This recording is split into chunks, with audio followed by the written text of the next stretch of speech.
Mic check. Good morning, good evening, good afternoon. This is Dr. Garais, and this is BIO116 or BIO116. And today's topic is, drumroll please, chapter 23, and it is growth and development. So you need to know the difference between growth and development. Growth simply means that we're increasing the amount of cell numbers. You increase the amount of cell or somatic cells, you're going to grow in size. More cells equals greater size. But development is different. I want you to think of development as timing. So it is the natural aging period of things. For example, the prenatal period is from fertilization to birth, and the postnatal period is from birth to death. And there's a whole bunch of other things in between, especially in pediatrics and in obstetrics. Fertilization, we already know this from the last chapter. It's conception. It happens in the infundibulum of the fallopian tube. And of course, the oocyte is from ovulation, and ovulation only produces the best ovum, which is egg. And oocytes live about 12 to 24 hours, and sperm takes about an hour to get to where it needs to go in the infundibulum. And again, you can see this, your textbook 5-6 days. There are other textbooks that says 24 hours. There's other textbooks that say 72 hours. I remember medical school, and I also looked it up. My textbook, which is the Gannon book of Physiology, which is your official medical school textbook, says 24 to 48. But again, right, this is our thing. There's several other sources that say otherwise. And remember, only one sperm can fertilize one egg, and it is the best sperm and the best egg. So you are actually a production of the best sperm, the best egg. To review, the infundibulum is where fertilization happens, and where implantation happens is in the endometrium, in the upper part of the corpus, and in the anterior wall. Best place. I mentioned this in the other lecture, the different layers. There are 2 layers in the oocyte, and if you recall, the acrosome is the cap that has all the enzymes to get through the first layer. And this first layer, this first wall here, is your corona radiata. Several sperm can actually get in, but it is the second, this lucid layer, the zona pellucida. The second a single sperm makes it and delivers the 23 chromosomes to the 23 chromosomes here of this ovum, you will get fertilization. And upon fertilization, this zona pellucida hardens. So any other sperm that's caught here in the moat, so this is like the wall, and this is like this clear area called your zona pellucida. The number 2, number 3, and whatever sperm that came in through the door, you know what number 2 is. It's the first to be the loser. So who's the winner? Only one, because it makes sense. 23 chromosomes from the sperm, 23 chromosomes from the ovum, makes 46, which is human being. Right? 38 weeks to 40 weeks age of gestation, meaning from fertilization, your expected date of confinement, or your EDC, or when you're supposed to come out into the world, is between 38 and 40 weeks. Anything before that, that's trouble. That's preterm. Anything after 42 weeks is post-term, and that is also trouble. You have your pre-embryonic stage, embryonic stage, and fetal stage. So let's look at the pre-embryonic stage, because this chapter is all about timing. So the pre-embryonic stage, the first thing that has to happen from fertilization, right? First thing that has to happen is cleavage, okay? That combined fertilized cell will now turn into 2 cells, then 4, and then 4, then 8, and 8, 16. During cleavage, the cells of the 2, 4, 8 are called blastomeres, because it was a blast when you were a baby. Blast means immature cells. Then when it gets to about 16, it's called the morula. Then the morula should be big enough and now starts moving to the uterus. So cleavage and the formation of blastomeres You know, the first 8 cells or so happens in like a day or two, and happens in the level of the infundibulum. By the time it gets to the morula stage, it's going to move on. And where we want to eventually get to is the anterior part of the corpus of the uterus at the layer of your endometrium. Blastocyst is a hollow ball of cells, right? That is the attachment point. Because remember, what happens in the infundibulum is fertilization. But we need, or the fetus needs to attach to the endometrial lining so that it can grow. So again, you're going to have another trope that we've seen in several other chapters where you have the star and then the supporting mass. So who's the star? It's the inner cell mass, and it makes sense because the most delicate thing is in the inside. So inner cell mass, right? That is the embryo. The blastocyst is the hollow ball of cells that attaches to the endometrium, and the trophoblast, which is the cells of the blastocyst, that's going to assist the embryo. So the trophoblast, I want you to see them as like support staff for the star. Who's the star? Baby, embryo. So inner cell mass, embryo. The star has to be protected. But who are the support staff? Trophoblast, which also, and blastocyst, they're kind of like the same thing. They belong to each other, and we're going to see a picture of it momentarily. But they attach, those particular cells are the support cells, and they attach themselves to the uterus. Now, what else does the trophoblast do? It produces HCG, human chorionic gonadotropin. It's how you know you're pregnant.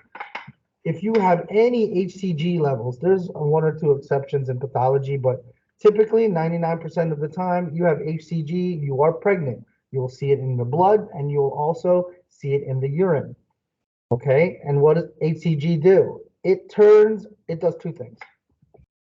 One, added to your notes here, which is not on the slide, it will suspend FSH and LH, because when you are pregnant and your now trophoblast is now kicking out HCGs, you don't want any more ovulation because you already have the egg and the sperm. Okay, you already have the what you wanted, which was fertilization.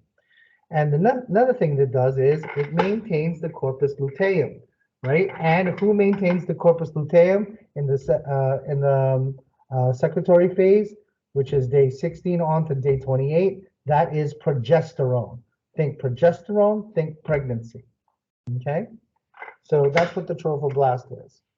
Next, you can also see here, right? Where is the implantation? It's here, and this is the trophoblastic cells and your blastocyst, which is surrounding, and they're all stem cells. We're going to talk about that, surrounding the star. And the star is what? These things, right? Think what? Morula, 16 cells. Happens in a day or 2. And then once it's 16 cells, we can do what?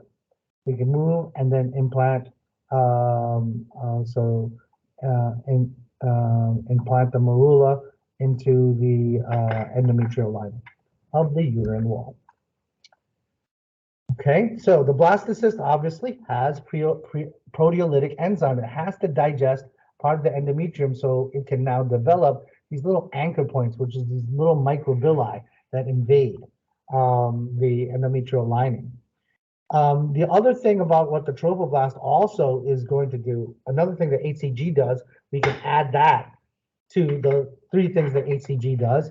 It also tells your immune system, hey, this baby is foreign, right? But it belongs to us, so don't attack it. So that's the 3 things that HCG does.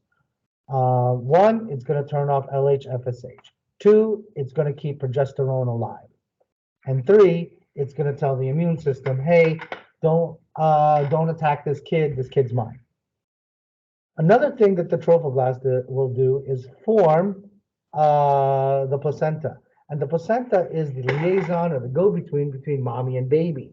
So the placenta will give baby nutrients, gas exchange, waste exchange, and they're the liaison, the go-between. Okay, and as long as HCG is present, the placenta and baby will be viewed as part of mommy. But the second baby's born, what happens? Do we have any more HCG? Nope. And therefore, immune system will start to kick in if we don't remove the baby forthwith. Now you can see here the trophoblast, how it has proteolytic enzymes. It's gonna eat up some of the proteins of all these cell walls and then do what? And you can see it's connecting into a blood vessel.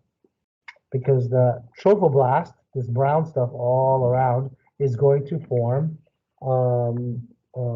your placenta. And you'll see later the placenta is very much connected to your endometrial wall. Chorion. The trophoblast forms another set, and there's the chorion and the amnion. And of course, they put these words before we can see the actual picture. So here's the picture, and you can see the chorion is the outer set of cells, and the amnion is the inner set of cells. So now that you look at that, you now can see what chorion and amnion do. So amnion is the second extra embryonic membrane, and that's going to develop the amniotic fluid. And the amniotic fluid is going to cushion and protect the embryo, and just as important, provide that constant temperature, because embryos don't have a lot of fat, and so that fluid keeps them nice and safe and nice and warm. Embryonic blood via the placenta. We already talked about how the placenta is the go-between between mommy and baby, especially for blood and anything that goes in blood. Now you have the yolk sac, allantois, and we already talked about placenta. We're going to talk a little bit more about the placenta. You also have the amniochorionic membrane, right? They're together, and the best way to look at it is let's see, this picture right here. So chorion, outside layer, amnion, inside layer, right? And then you have this yolk sac here, right? And that's part, and remember, because all the insides here is going to be part of the embryo. That's the other thing they mentioned. Placenta. Now, what's the allantois? The allantois is an area between the yolk sac and the connecting stalk. What's big about the allantois is blood cells and umbilical blood vessels. Okay? Blood cells and the umbilical blood vessels. So you have the allantois here, where is right? This is the amniotic fluid. That's the fluid that's going to protect baby. And then you have the connecting stalk, which is, I believe, part of the allantois. Let's check. Right? It's between the yolk sac and the connecting stalk. So you have your yolk sac here, and you have your connecting stalk here. So your allantois is in this area here. Well, what do we need to know? Yolk sac is in the middle. Amniotic sac is in the middle. Where's baby going to be at? Somewhere in the middle. Who's on the outside? You have the outer wall, that's the chorion, and of course, the amnion covers the amniotic sac. So let's now talk about these germ cell layers. Germ cell layers doesn't mean germs. It means the skin layers that are going to form the ectoderm, mesoderm, and endoderm. So the ectoderm is on the outside. The mesoderm is in the middle, and the endoderm is on the outer layer. So, I mean, inner layer, because the baby's going to be here. So what does that mean? And you can kind of see this is going to develop into this. And now you can see the allantois, which is in between the placenta. This is eventually going to be the placenta. And then, oh, I'm sorry. This is going to be the placenta. And then you have your yolk sac was here. But, and that's what the allantois is. It's between this yolk sac and this. All right. Chorion, endometrium, myometrium. We kind of know what the placenta is already. Now, let's look at the germ cell layers. What does that mean, germ cell layers? They're in the middle, and that means we know they're going to be associated with the embryo or the baby. So let's look at the first germ cell layer, ectoderm. Your ectoderm will form the skin and, excuse me, skin and your nervous system. And that's your ectoderm. Mesoderm, I want you to think muscle, blood, bone. Muscle, blood, bone, and all the internal organs. And then endoderm, I want you to think GI, respiratory, urinary bladder. Okay, so I could ask, hey, my patient has an ectoderm pathology. What can't they form? They can't form their skin and their nervous system. My patient has mesodermal pathology. So what are they going to have a problem with? Bones, muscles, blood vessels. And then lastly, endodermal is what? Everything where? On the inside.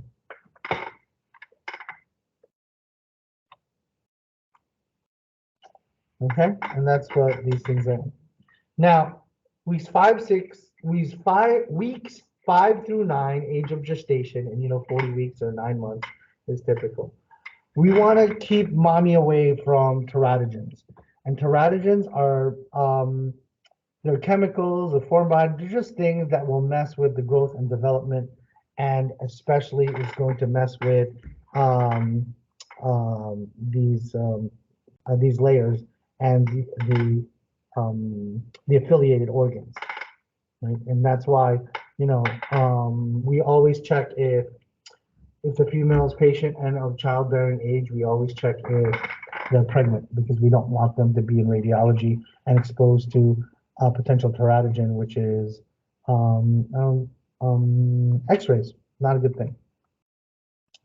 You could see here that in the beginning, the child looks more like a tadpole and then starting looking like a dinosaur, but then it'll start forming what?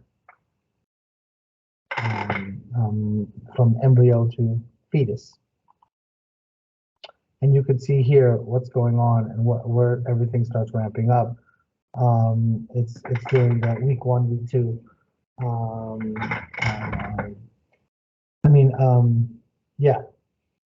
So during this time of organic-genesis, you can also notice that there's a lot of development, right? So do I want anything like these drugs? Thalidomide is the most famous.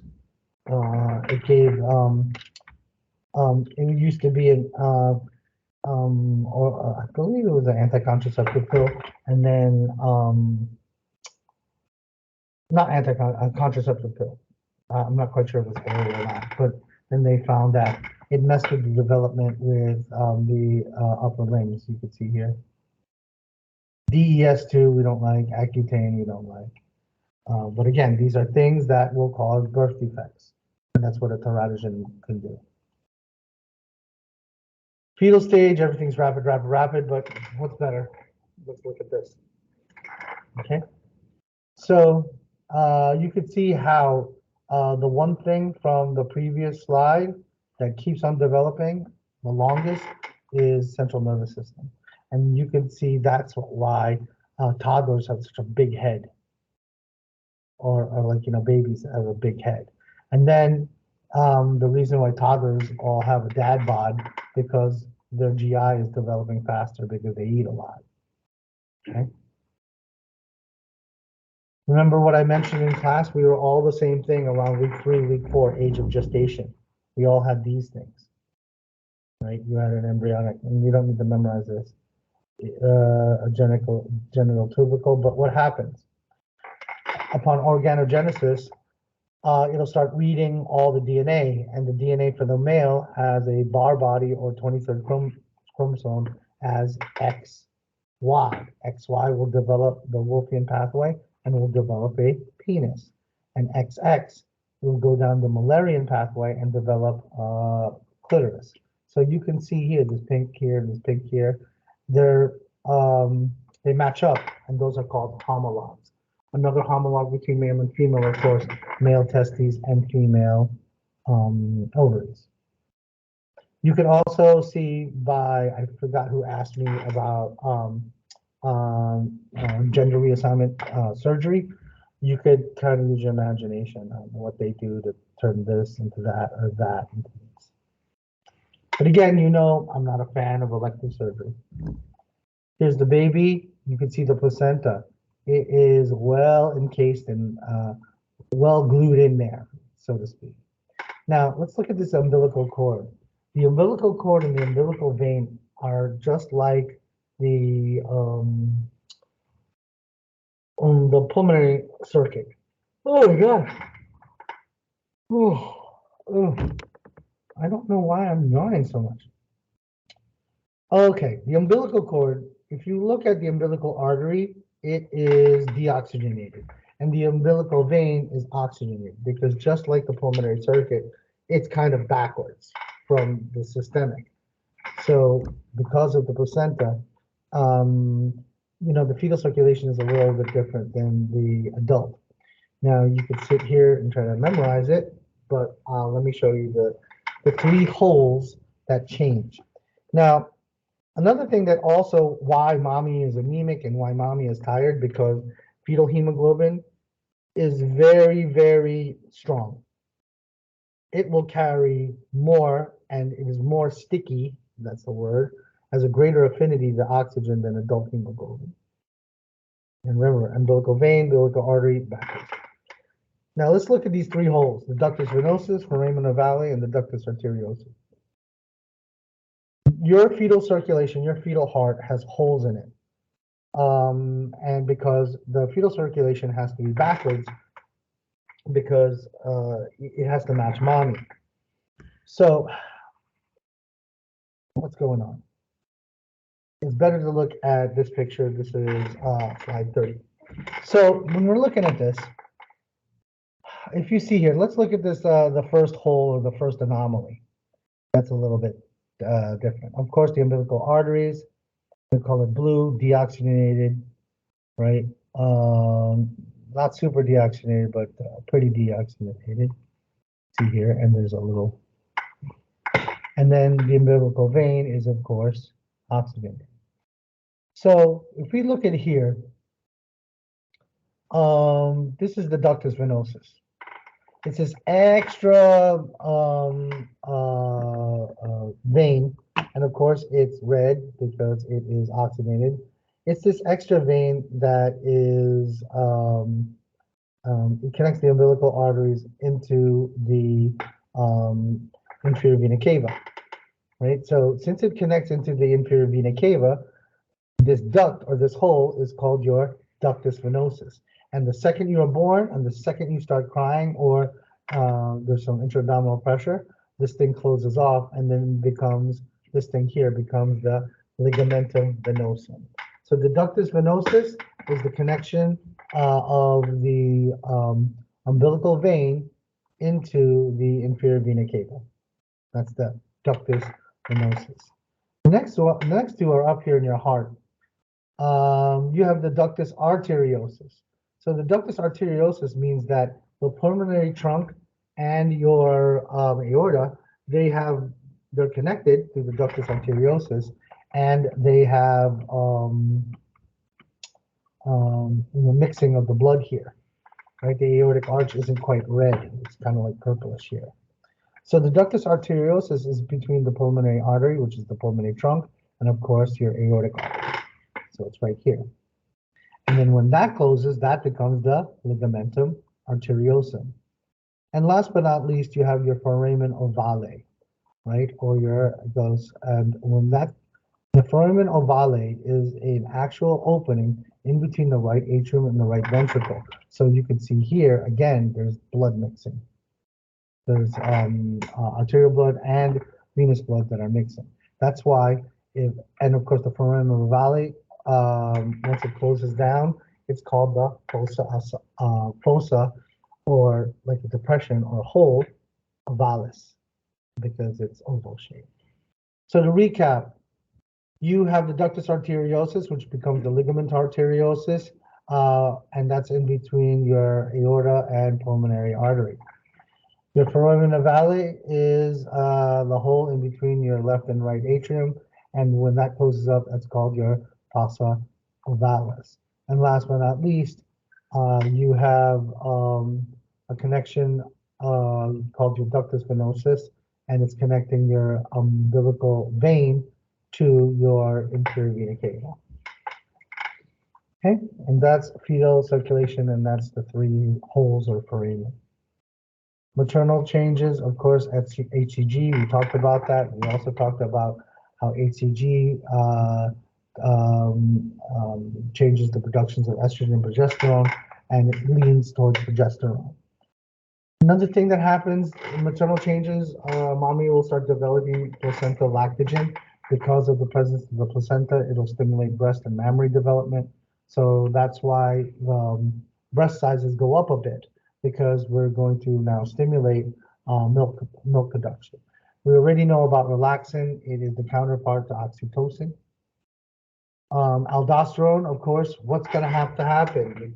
You get water retention, and you maintain salt, because you're also, maintaining homeostasis, not only for mommy herself. Mommy is also maintaining homeostasis for baby, and we already know what parathyroid hormone does. Uterus gets really big and then starts causing heartburn, a whole bunch of things. Just use your imagination of what would happen if your uterus got so big, or your stomach got so big. More oxygen, we already know about hemoglobin, fetal hemoglobin, or hemoglobin F. It's 20 to 30% more affinity for oxygen molecule. Diet, nice. All right. So what happens right before parturition? Parturition is your expected date of confinement. It is party time. It is when baby's going to come out.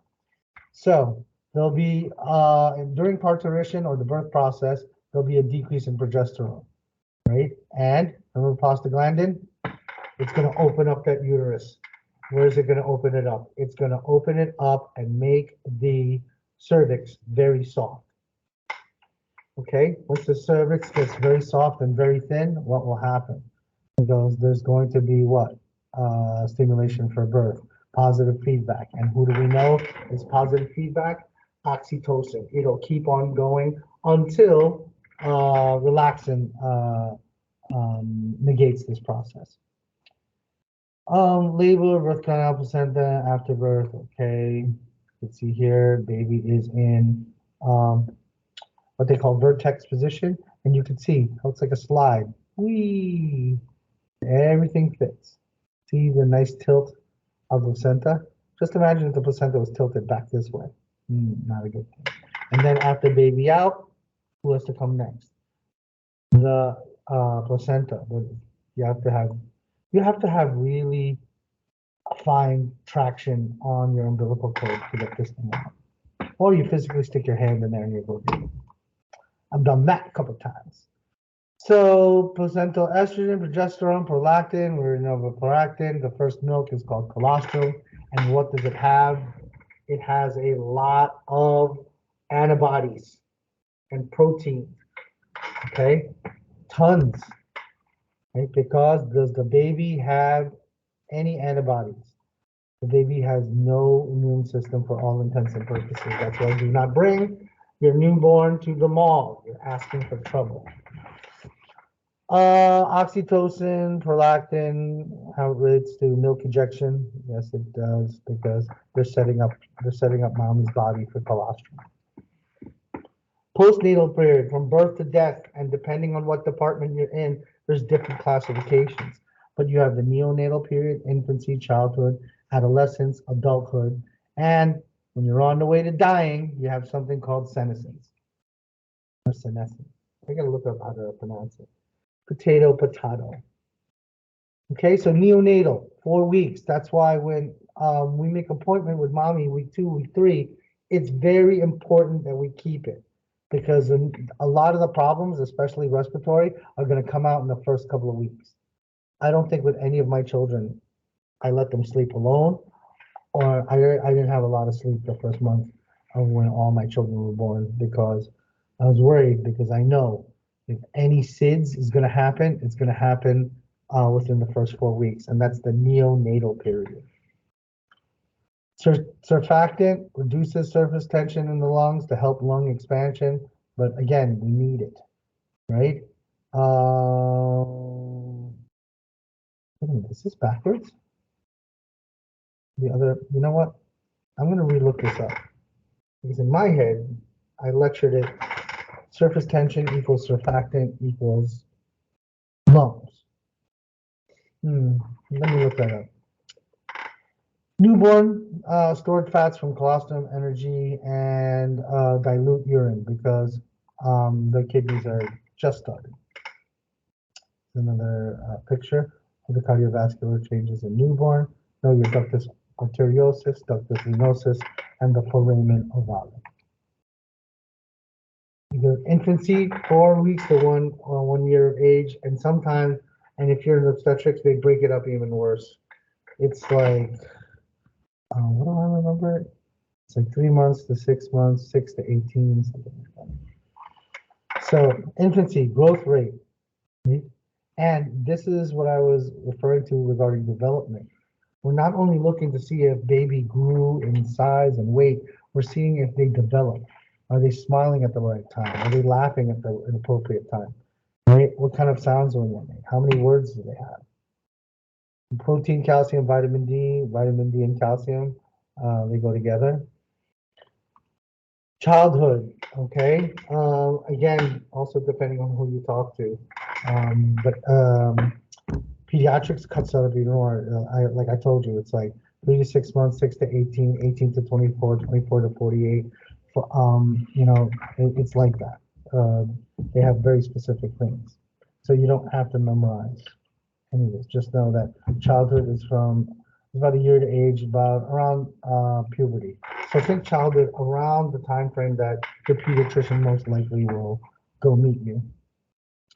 Adolescence, of course, the big thing about adolescence is the development of secondary sexual characteristics, the ramping up of hormones, growth spurts, increased appetite to handle the growth spurts, and what else here? And again, they also have milestones. That's why we have physical education to see what? Are you clumsy? You have more hand and eye motor coordination. Intellectual abilities, that's why we're always looking at school and school grades, because intellectual abilities are consisting in school grades tell something about the student and about their development. Remember, development, I want you to think timing. Adulthood, this is when some weird stuff starts happening, and then especially in midlife, a whole bunch of things decrease, including your rate of metabolism and also vision. Remember the term we went over, presbycusis? That's what? A vision of old age. Okay? So that's adulthood. Now, what's senescence? Senescence also can happen. It can happen to you in your 30s or 40s, especially if you have a bad diagnosis. So senescence. The big thing about senescence is that you start figuring out like, man, I'm not going to be here in this life forever, and it's around the time you get kind of depression develops because there's a lot of degenerative changes. Like when you get older. I forgot who said it. I think it was my uncle, but he probably ripped it off to somebody else. He said, when you get older, when you get in your 40s, you start to lose things instead of gain things. And I thought that was pretty solid and profound for my uncle, because it's true. You start going to more funerals when you get older. You start losing friends. You start losing capability. I never thought in a million years at my age in my mid-50s that I'm not only not allowed to run, I can't run. My body just won't do it. Right? Okay, so these are also some things to look out for, because it could happen to a relatively younger patient. And of course, life expectancy, how much you live until you die, that's not important. But what is? Hold on, jumping the gun. Actually, these are very old statistics, but if you look them up, they match. Heart disease is still number one, cancer and chronic lower Chronic respiratory tract diseases and also COPD is around number 3, number 4. Okay, you look at number 7, diabetes. But if they start looking into why the patient had heart disease, I can tell you right now, they'll start looking at number 7 as a diagnosis well before we start looking at 1 or 3. Pre-active, active, nice to know. And that's it. That is chapter 23. All right, enjoy. You can pause, and I'll see you in class.